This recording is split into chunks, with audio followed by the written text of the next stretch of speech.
Hello and welcome everyone to a very special episode of Product for Humans. Today we have a very special guest that is a true product management icon. Her work and her courage inspired Renee and I to dig deep into product ethics and create pathways for our students to connect with their inner compass that might be asking them, should we build this thing? And that's different than, can we build this thing? Should we build it?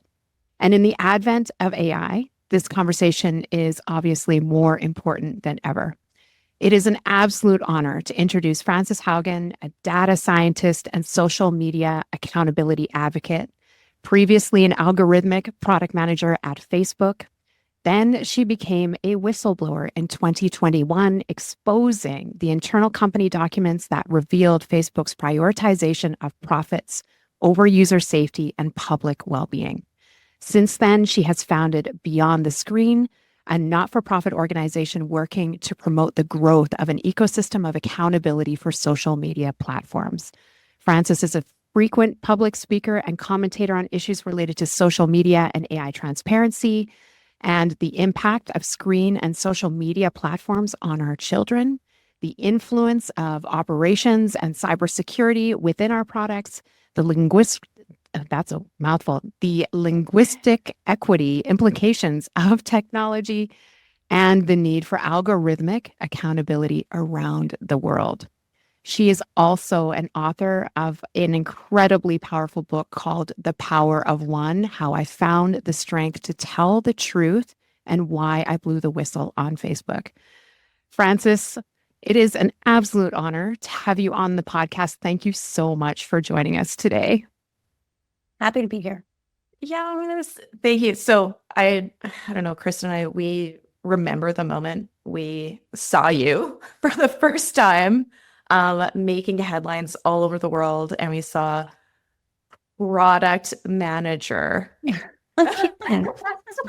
Really? That's awesome. She's one of Go us. team.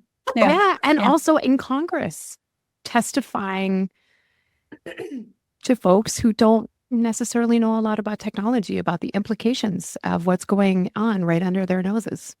It's an incredible day for us. And I think it's makes sense for product managers, particularly because they sit at an intersection. Like, our jobs are to communicate between technical people and non-technical people, or to give context to technical people that might not be obvious from talking to the non-technical people. So it works well with Congress, where you have a very large range of aptitudes, we'll say, with technology. Well, and it's funny you mention that, because I think we all remember too the very technical previous Congress and following ones were with Mark Zuckerberg. The internet is a series of tubes. Yes. Yes. And we were just blown. And you're right, like, you had an ability to explain things to the entire world that people finally started to wrap their brains around how big of a problem this is. So thank you. We've definitely started. And I think one of the things that I always am trying to encourage people on is, like, in tech, we're so locked into thinking about things in like a 2-year time horizon. That we often overestimate what can be done in 2 years, and we underestimate what can be done in 10 years. And so it's one of these things where we have begun the journey and we've started to see some of the first dominoes tick over, but we are definitely just in the opening innings. Yeah. Well, and speaking of the opening innings, like, we would love to hear about your pathway into technology, into product manager. Take us back. How did your career and education start in this field?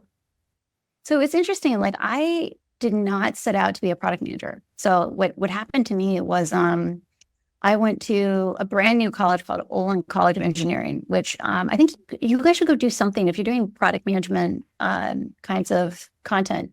Like, we joke at Olin that Olin produces product managers, because it's a technical education that also has an emphasis on design and entrepreneurship and the humanities. And like, the biggest employers are often like Google's APM program and Microsoft's and Facebook's APM program, that kind of thing. But back when I graduated, so I was part of the first graduating class back in 2006. And when I graduated, my degree was not accredited. So I got accredited 6 months in. But like the day I graduated, it was not accredited. And I had not had a plan really for what to do no, it's not true. I had been planning on like basically moving back home with my parents and trying to do a startup out of the garage kind of thing, right? If I didn't get into grad school. And when I applied to grad schools, I applied to HBS. This is back before they had 2+2. They were just experimenting with taking people straight from college again. So I'd gone to an open house with HBS. I'd applied. And then out of the blue, they said, actually, we're going to defer you. So you now need to get a job. And the problem with like getting a job, like that late in the game. So initially they were like, oh, we're open to entrepreneurship. And then middle of the summer, they're like, actually, we'd like you to get a job. And I applied to 55 jobs that summer. And one of the only even phone screens I got was to be a book scanning supervisor in Boston. So it's like basically a person who like manages a factory or like of temps who like turn pages on books, right? And I called them up and because it said engineering degree preferred but not required, which is I think the only reason they interviewed me. And I called them up and the guy was like, I think you're overqualified, right? Because this is literally a job where you're like watching people turn pages in books, right? And I was like, well, there's this other job at Google that I'm really interested in. Can you put a positive word in for me for this APM position, which I'd applied to and hadn't heard anything on. I like applied to it 6 weeks earlier. And he's like, sure. And I found out later he never did that.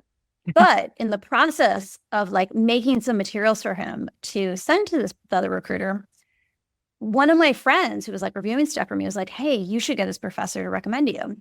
And so I reached out to her and she reached out to one of the first women engineers at Google who was still there when I was there. And she recommended me. And so here I am. I have to get a job. No one is even like answering my emails. But because I have this recommendation from an internal Googler, my file does get read and I get interviewed and I get a job offer. So I got one job offer. It happened to be at Google and it happened to be a product manager. And then I became a product manager. So that is the story of how I got into product. It's crazy. We never hear one story that's the same ever. Yeah, right. Sure. And this is incredible. And it's one of these interesting things where like, I if you'd asked, like, I didn't even know product manager was a job that you could have. Yeah. Right. And I never thought about going into software. Like I was part of like the last cohort that didn't learn to program in Python, right? Like my intro to programming class was in Java and it was just like a nightmare. And I was like, oh, I don't know about this programming thing. And I did some Python even a couple of years later. And I was like, oh my God, Python is wonderful. Like I probably would have become a software engineer had I been born like 3 years later. So I never considered going to software. And I'm at Google, which is like one of my dream companies because I've always loved the internet. So I'm old enough that I remember when the internet like was like horrible, right? Like we used like text-based browsers, so I'm at Google and it's incredibly traumatic the first year because remember, I have an analog electrical engineering degree, right? Like I'm not a CS person, right? I like I said, I came in this like last little cohort where we didn't learn to program or like learning to program is really, really hard. So I'm like a very bad coder. Like I can code some, but not much.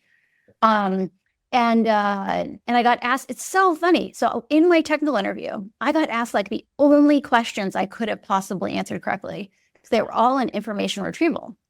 And I had by accident taken a data mining and information retrieval class when I studied abroad because there were 2 classes in English and one of them was that. And so, so I got asked this question about like, how would you design a search engine, like an image search engine? And I happen to know the difference between depth first and breadth first. And I was like, oh, good. Like I can answer this one question. Don't ask me how to like reverse a list or any of these other things. And so I show up at Google and it's such an interesting experience because like I had never before in my life been very clearly in the bottom 20%. Right. Like that's just not been an experience. And I was like I was literally the last year where they let people come into the APM program, not straight from college. So imagine you're like 21, you've never had a job, and you are competing against 27 and 28-year-olds who've been in the workforce for years. Like, it was just, so almost no one who was in my little cohort, like the fresh from college kids from that year, stayed, right? Because they were like, oh, we're not that good. But I had no other options because I had an unaccredited engineering degree. So I end up at Google, and I make it through the first year, like just by sheer persistence. And the second year, I get put on Google Books, which in retrospect was like the kind of job you would give someone in the bottom 20% of the APM class, right? Because Books was considered a dead end, right? And it turned out to be one of these like life-changing opportunities because products that people don't necessarily prioritize are products you can do anything you want with, right? And so my engineering director couldn't get a product manager from the search team. Like in the past, they'd been able to get a product manager, like an APM, to work on search quality. Mm-hmm. And they were like, Books is so unimportant. We are not giving you a PM. And so he decided he was going to teach me how to do search. And I ended up like, this is like one of these things where I feel so grateful I ended up in this set of circumstances. And I think it's a great lesson to product managers that, you can end up in lots of places and it can be an amazing learning opportunity. Because I was there, I got to work on every single layer of the search stack. It's like most people who work at Google, like most of the associate product managers that get to work on search, they'll get to work on a little tiny slice of the whole stack. And because Books was its own end-to-end pipeline, we scan the books, we OCR the books, we parse the books, we index them, we retrieve on them, we actually display them. That full system I got to touch. And very, very, very few people get to play at like all levels of the stack. And so incredible. End to end. Yeah. And so it was, I'm just very grateful. That's how, and so I built from that. So I got quite sick in my late 20s, and I ended up at Yelp. So I was at Google for maybe 7 years, 8 years. And then that's when I got into kind of AI stuff. So we launched the first computer vision features. So if you ever get like a menu photo in Yelp, that was one of our first things. And then I ended up at Pinterest, which is how I got into recommender systems. Because I was the lead product management for like retrieval quality, like recommendations there. Yeah. It's amazing. What a journey. And so all of that, what really drove you towards data? Like what was the moment where you were like, that here is the fork in the road?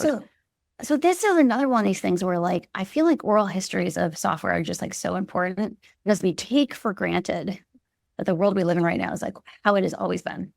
And when I was at Google, this is like 2007. So I joined 2006, 2007. I had to learn how to use the logs, like the idea that people use the logs. Like, I think that's basically a given now. Like, I think it's basically a given that most product managers should be able to do some information retrieval themselves. I don't know if that's would you say that's true now? Yes. Yeah, to some degree. Or if we can't, we find the one person that can, and we pull them really close to us. But that's the thing, though, is like the idea that you can't do database decisions, or like you can't, like you need to be able to do a little bit at least. And back then, like I actually checked, like I did a query on the logs of the logs, and I was like, do any other product managers actually look at this information? And it was like 11 product managers out of like 500 in the company. Yeah. Like there were just not a lot of us back then who like actually looked at data. And I don't want to say like people didn't look at dashboards. Like people had these dashboards that engineers had made, or like they have a critical metric and they drive the metric up. But like actually going in there and building product from data, very few people touched it. And I faced this really hard problem when I was in my early 20s at Google, which is, you might have noticed, I am a blonde-haired, blue-eyed girl, like female. And, search quality at Google was 8 to 9% women when I was there. And so I had this problem of like, it was like I wasn't visible regularly. Like I literally got into a habit of whistling in meetings because people would cut me off and not even notice it. Like there's one thing where someone cuts you off and they kind of acknowledge it as they're cutting you off, right? And I would get cut off without being even acknowledged. And so I had this problem of like, what do you do when you have like that little credibility? And so what I ended up doing was I discovered if I got the data, like if I did the legwork to get the data, people would talk to the graph, even if they would not acknowledge me. And so it was one of these things where like I ended up like doing some really interesting things in terms of I'll give you an example. I figured out a way to prioritize pages in books. So instead of, we used to index, like put full of books into our retrieval system because we couldn't put all the books into the things that Google.com used back then because it wasn't fast enough. You had to pick 180,000 book equivalents out of like 25 million books. Like, how do you pick your books? And, you know, like, because I had a fluency with data, I could go in there and play, right? I could go ask questions. I could, you know, have curiosity, that kind of thing. And like, you know, I developed a thing that let us have the number of books, like basically allow us to run double instances because we had half as many books. Because we were so much more efficient in picking out the content that we did. And so it's just one of these things where data answers arguments. You know, like there's the classic line from Amazon, like if we're going to have an argument about opinions, we're going to go with mine, unless we want to use like actual facts. And so it was really transformative for me. This is so interesting. And so that data, you know, you started digging into data at Facebook. So it's one of these interesting things. So Facebook is a slightly different story. So at Facebook, you know, the problems, you didn't have to know data to see the problems at Facebook, right? Like they were freely known. The question was whether or not you could acknowledge that conflict was existing, right? So like I would say the underlying tension at Facebook was that there was a very, very public, very loud culture from leadership, you know, all the way up to like the CTO making public statements from the company. You know, it's okay if some kids kill themselves, you know, there's some suicides because connecting people is so important. The good outweighs the bad. Right. And that's more a thing of like having the ability to say, hey, I get that. Like you're doing more good than bad. It doesn't mean you're a bad person, that you're doing some bad. But like every other industry, we try to minimize the bad in addition to getting the good. Right. Like, but that was more the issue at Facebook. Oh, wow. So we use data to almost normalize our mission. I would think it's even more basic than that. Like it's one of these things where when you have the scale that Facebook does, and this is another one of the things that we forget, like Facebook really did something revolutionary in that they subsidized access to data for hundreds of millions, if not billions of people around the world. So they went into countries where data was very, very expensive and provided a free version of Facebook. And, you know, to give like, I think it's quite reasonable that they felt like they were transforming the world, because like it's to the point where in 2016, when Mark Zuckerberg visited, I don't know if it's Nigeria or Kenya, I can go look it up. You know, he was greeted with a parade because he was transforming Africa. But it's just one of these things where when you don't have a leadership structure that can even acknowledge the idea that maybe we're not doing a good job, that's where the problem lies. Well, and we're using our technology to impact the marginalized, right? There's when you think about it, like if we're providing a service, we're giving folks cheap data, we're connecting them in ways that they could not ever have on their own. They are marginalized. Yeah. So we come in like we're doing them a favor. Saviors. In actual fact, if we're equal constituents globally, they wouldn't be in that position. And so therefore the parade wouldn't have been, you've done us a service. It would have been like it is for us here. Like, of course we have that, right? To access the internet. Yes. Yeah. Oh my goodness. So curious. Like, so you went from being talked over in meetings to Yeah, a it's one of these things where, like, whistleblower. yeah. Yeah. Like, how did that? But I think that's one of these things. So it's I've when I wrote my memoir, like I had to spend a lot of time thinking about like various things. And one of the reasons why, it's so interesting. So since I came forward, one of the changes that has been noted is that before I came forward, most of the big whistleblowers were women. And after I came forward, we got both Mudge, I think this is his name, the chief security officer at Twitter, and we got Matthew McGann, who was a very high level person at Uber and brought out like 200,000 documents, and who are both men. And one of the things that I found interesting about when the CSO, the chief security officer of Twitter, came out was he didn't bring any documents, right? Like I think he brought 20 or 30 pages. Like he didn't bring very much out. And I was thinking to myself, like, I would have never, ever considered that because I just assumed no one will believe me, right?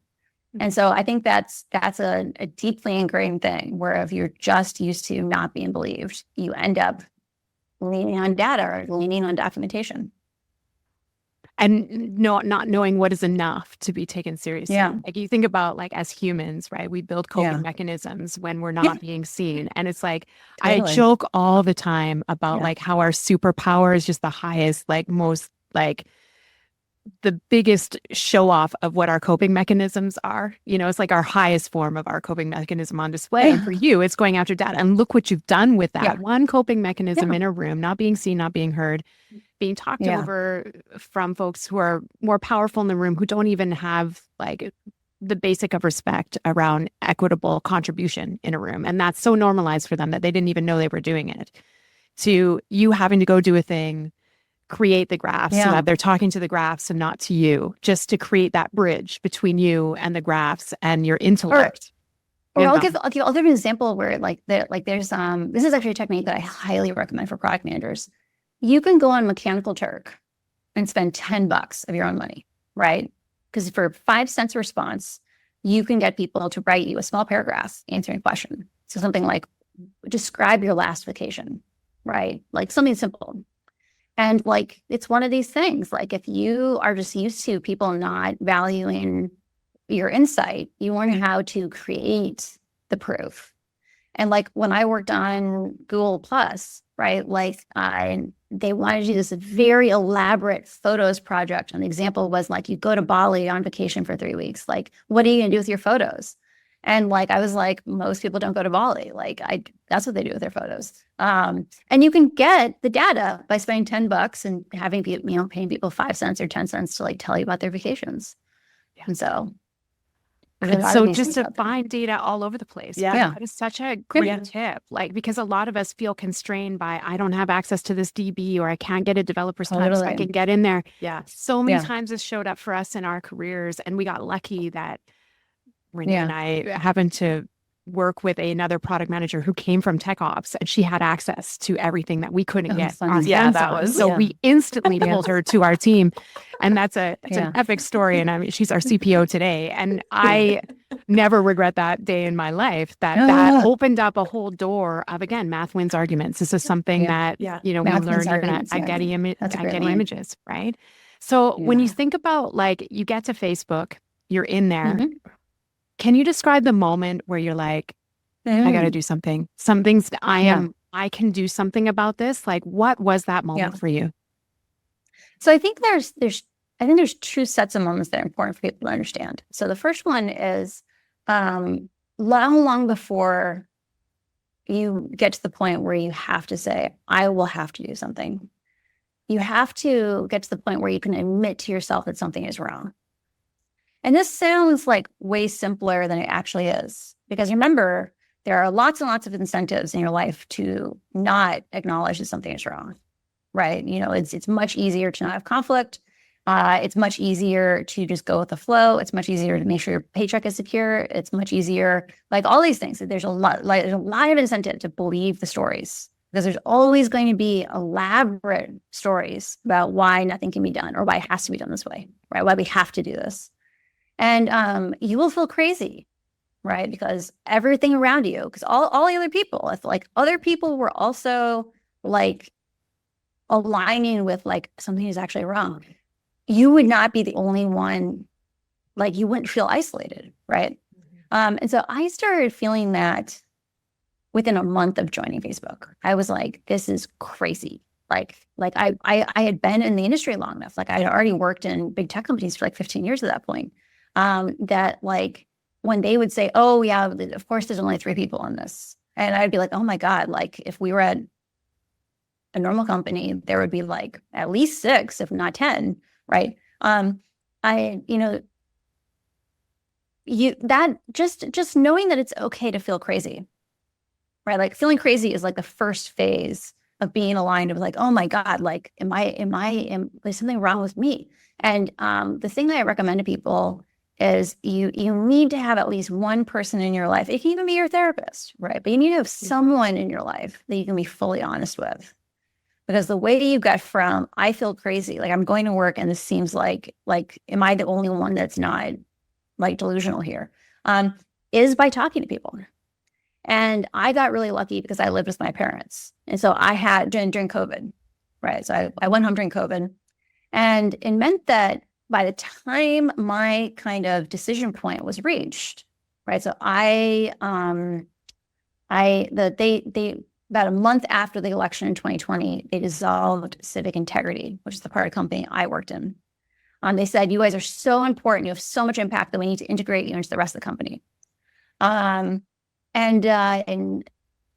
that was the moment where I realized they had given up, right? Where we were documenting too many problems.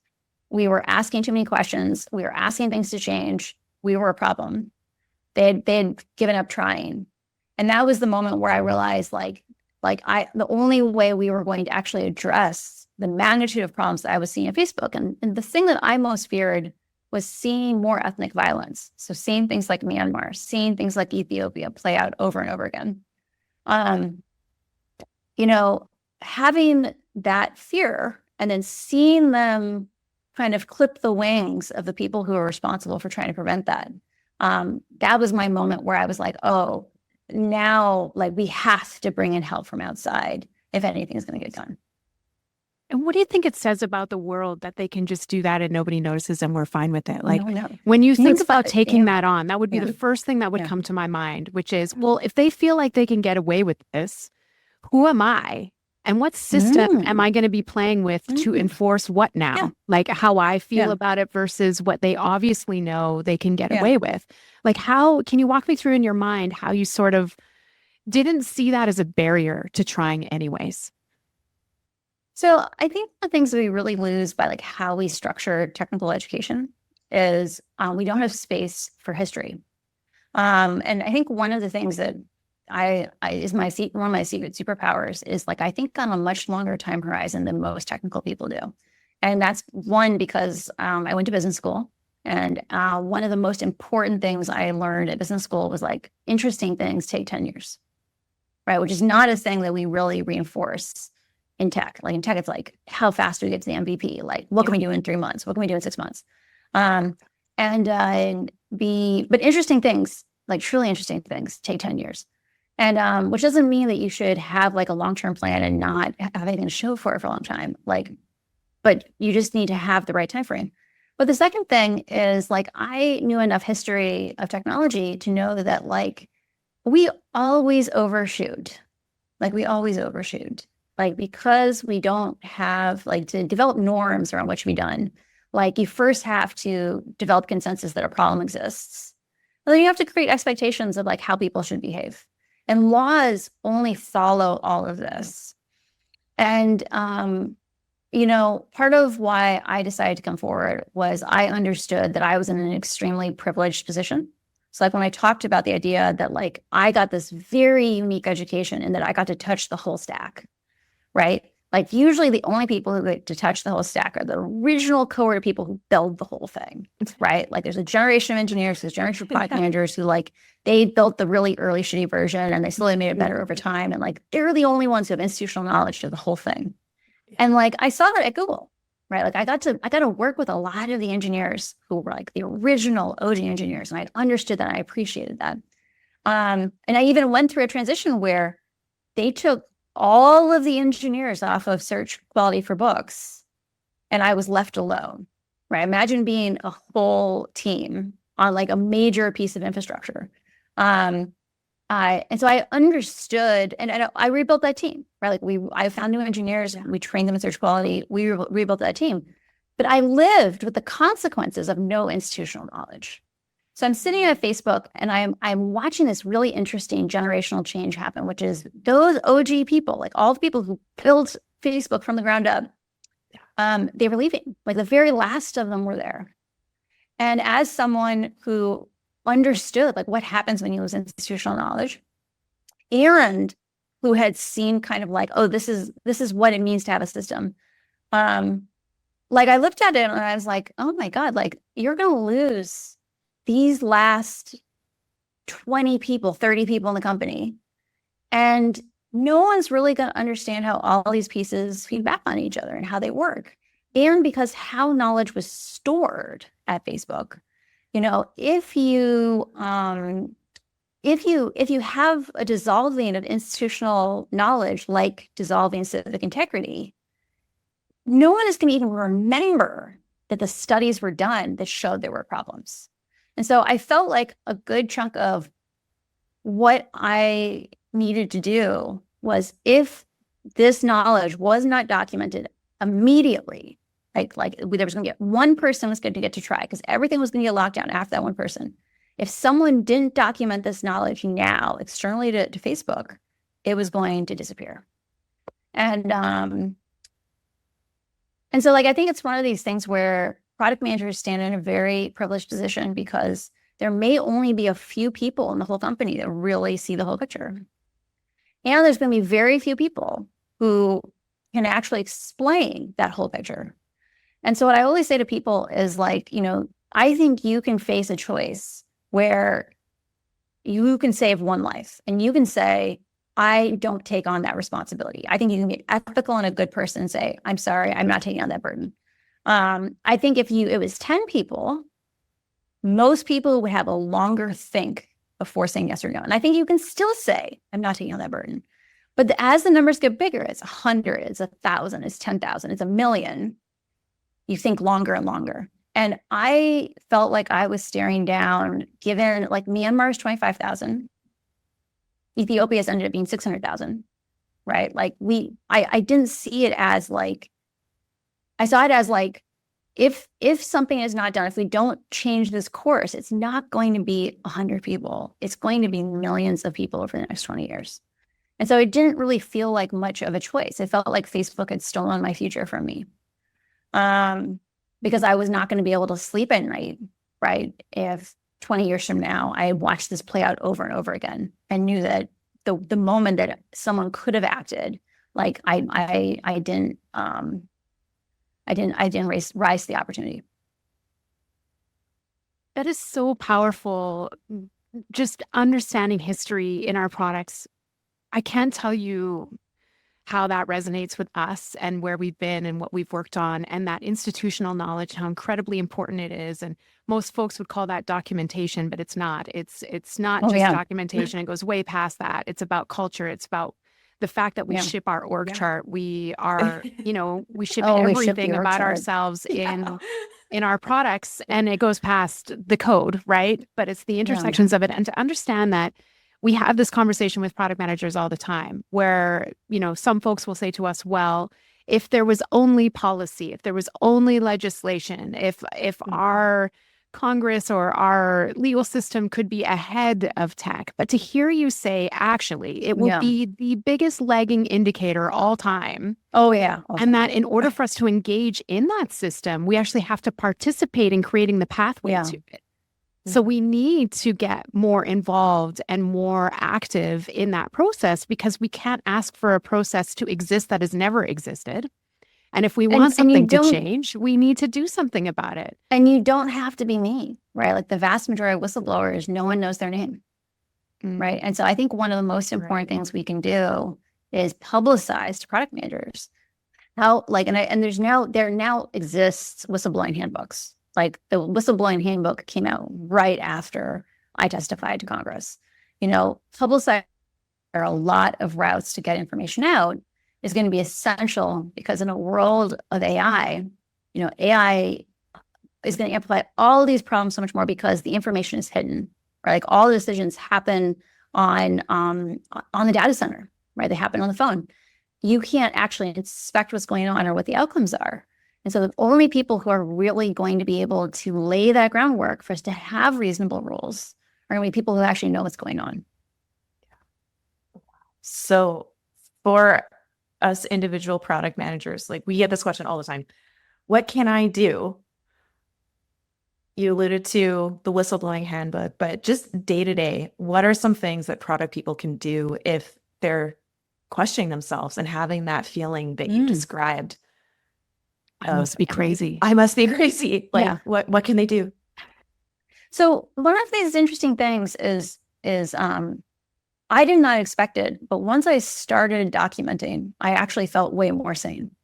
Like it's one of these things where like part of why you feel crazy is because this thing is happening and it's completely out of your control. And like if you had the ability to influence it, you probably wouldn't even think about doing this, right?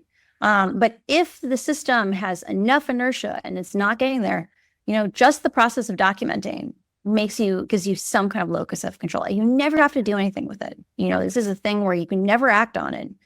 And it will benefit your life just to like have some kind of feeling of sanity. But the secondary thing is,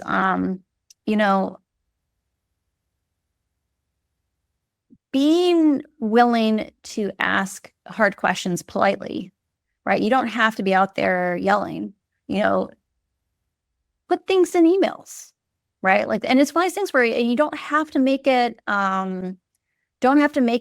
adversarial, right? Just having the paper trail is a thing that influences decisions. And so, remember every action,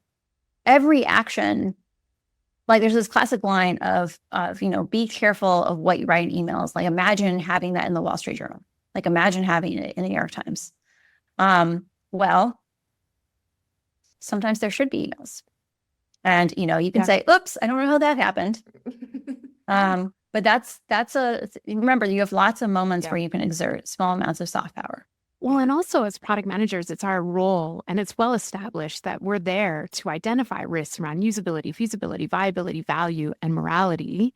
We can position these things as email as a product risk we've identified and we'd love to talk about or just 100%. Love to bring it forward because that is how we are graded in our performance reviews, so to speak. Like, are we identifying and avoiding risks in the product? That's a job, right? So if we can remove the fear about it being attributed to us as a human being, as opposed to I've identified a risk in the product that's a separate thing from me, the individual. Totally.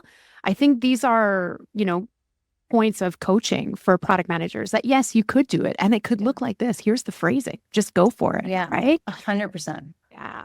And I think that's one of these things like, from you can talk about values as like moralizing. Or you can talk about values as like an asset for people. And one of the things that I encourage people to just contemplate on is, where does your value come from? Like, do you have intrinsic value? Does your value come from how your employer views you? Does it come from how your family views you? There's these questions around like, who are you? And, I always say, you are a human being first, you are a citizen second, and you're an employee third.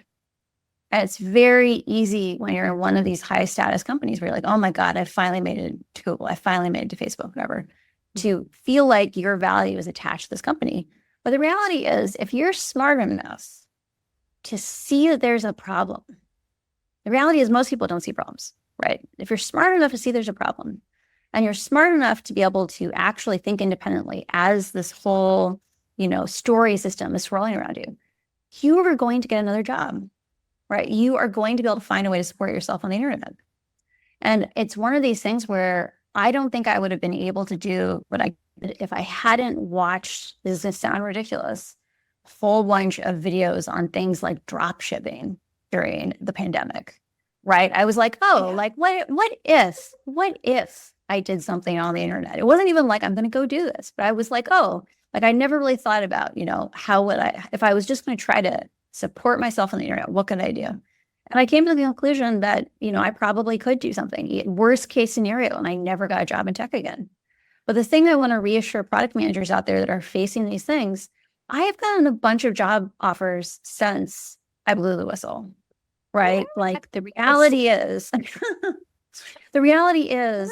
if you do it politely, if you do it, in a way that is constructive, like I'm always very careful. I never attribute, maliciousness to basically any of the Facebook employees except for Nick Clegg, because Nick Clegg knows better. And people see that, and they like you said before, one of the core values of having a product manager is they give context, and someone will see your value and someone will give you a job again. So that's my little reassuring nugget for folks. I think a lot of folks need to hear that, because it is scary out there, like with inflation, Super scary. cost of living. We're always thinking about worst case scenarios. Oh, yeah. And so just to know, cost of living crisis in Canada, at least for the fifth year, and everyone is just clamoring just to keep the job, right? And to keep the job, we feel like we need to keep the peace. But what else is on the line? Yeah. Again, if we are a human being first, a global citizen second, and an employee third, the reality is that company has paid you for your expertise. That means it has value. You have value.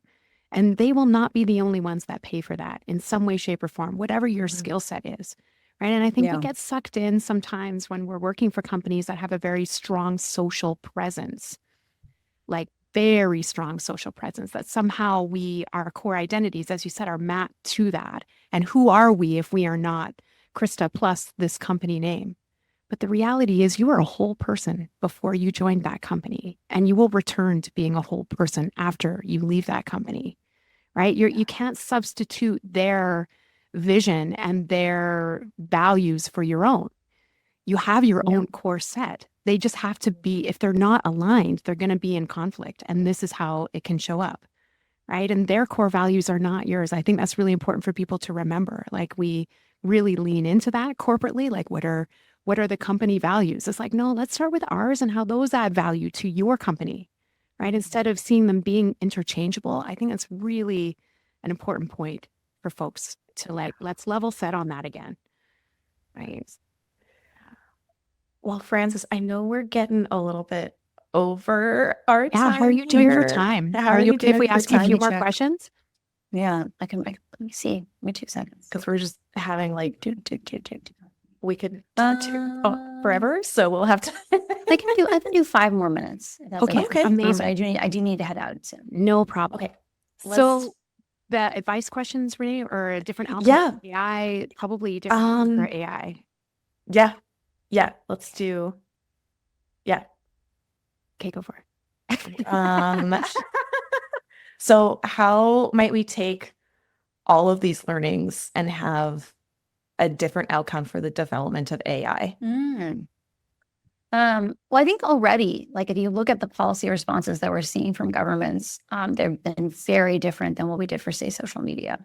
And I think what happened with social media was people got surprised by the fact that we were having policy conversations about a product that was different for every individual person, right? Even for different demographics, like 13-year-olds get sent way more sexually explicit messages, unwanted ones, than even 18-year-olds do. Right? Like we have very different demographic experiences and we don't even see them. They've come in and said, this is actually a huge problem. Like when we all don't see the same thing, we need very different kinds of governmental structures.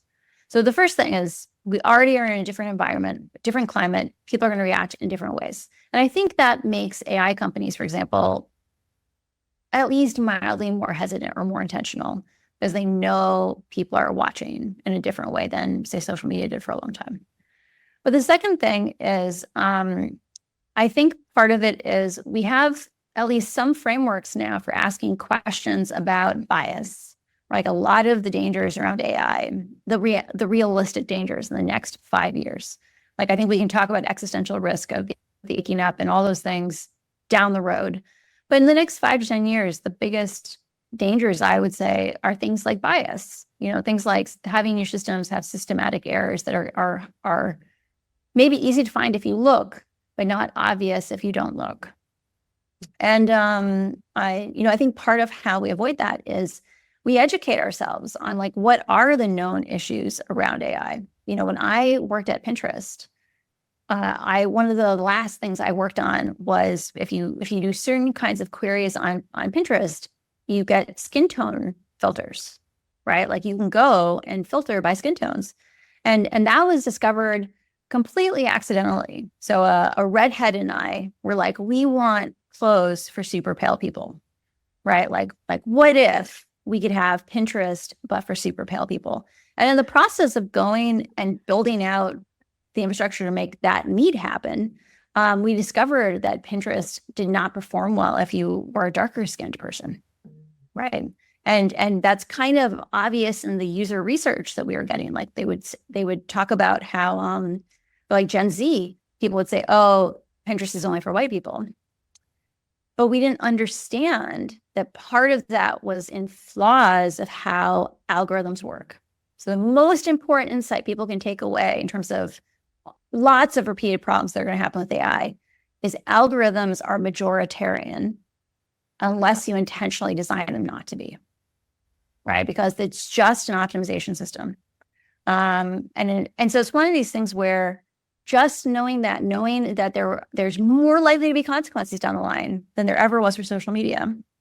And that if we don't ask these questions of like, if algorithms are by default majoritarian, unless you actually design around it, what questions might you need to ask? I think that will be a huge, huge impact in preventing a repeat of what happened with social media.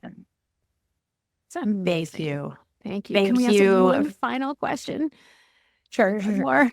When you think about everything that you brought to this conversation around your discovery around data and how it helped you build confidence in the room so that you could have your viewpoint heard, and that was the on-ramp to you doing what you did for this world, what advice would you give a product manager now that is feeling out of their depth with AI, doesn't know where to start, and is already feeling like super railroaded in these conversations where they were confident before and now that wheel has rolled back for them because they're just not feeling like they can connect with the core of AI? What would you recommend that they do?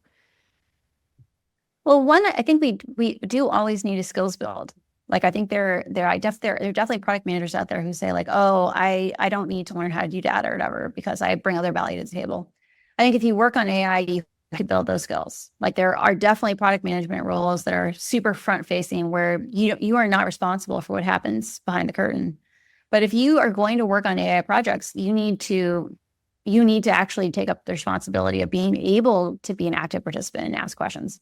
But the second thing is, it's something you talked about before about building allies with that product ops person, right?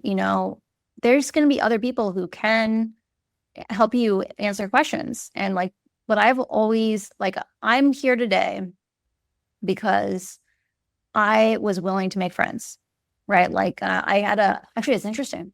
When I worked on Google Books, so like I said, bottom 10 to 20% of the class because analog electrical engineer, which is in some ways like a good precursor to being a data scientist because it's all about information, right? But there was a hotshot product manager who was a year ahead of me in the APM program, who had come in after having done heroic things as the machines product manager for Google. So this is the person who gets to like if you need 100 machines to launch your product, you have to go to this product manager and negotiate, right? And he had revolutionized the system by like building a very small amount of software to manage it. Like we're talking about like there were 50 engineers or something allocated to a job, and he replaced them with like a simple web app. But he had a very high opinion of himself, and I had a very humble opinion of myself because I had gotten lots of humility taught to me in the previous year. And when he left the team, maybe 18 months later to go on to another thing, he told me the most important thing he had learned from me was the value of being nice to people. Because people, when they feel like you genuinely care about them, are willing to genuinely care about you. And I needed lots of people to answer lots of questions, some very basic questions. And if you genuinely care for other people, they are much more willing to answer very basic questions. And that's how you get to go from asking basic questions to asking interesting questions, is you have to go on that journey. And if you work from the presumption that a big part of product management is going on journeys with other people and helping other people go on journeys, I think that is like the path where you go from being someone who feels lost with AI to someone who feels fluent with AI. So. And speaking of being fluent in AI, we have an applied AI bootcamp that teaches you how AI works while you build your own AI products. This 12-week program will certify you as a AI product manager, and it's the only course out there where you build and learn how AI works, so you will never feel lost or left behind by AI again. So it's not just theory and prompts. You're leaving with up to 20 products in your portfolio. It's all online and part-time, and it's designed to help you land one of the 97 million AI jobs that are being created right now. So for folks who attend this webinar and attended this session with Francis, use the QR code and it will take you to an info session to learn all about it. And you will get a huge discount for the upcoming cohort. So get over there and check it out, and let's learn AI together. Now back to Francis. Thank you, Francis. Wonderful. From your lips to product management, Kevin's ears. You know, that pathway to education and humans first, frameworks and more technical stuff second. Like, thank you for sharing everything today. I mean, this has been a thrill. Yeah. So, well, lovely chatting with you guys too. And keep educating the next generation of product managers. So thank you. We will. We'll list all the resources that Francis mentioned in this podcast. Yeah. Product managers, if you're out there and you're thinking about it's time, I'm crazy. You're not crazy. Start documenting some things. That's a great place to start. And also we will list the books that can talk about the process around what it looks like for you to blow whistles, because I don't think that people know how to go from documentation to talking about it is a big gap. So let's bring some clarity to that as a competency and just as part of the job, Francis. Thank you. Thank you. My pleasure. Have a good day. You too. Thanks, Francis.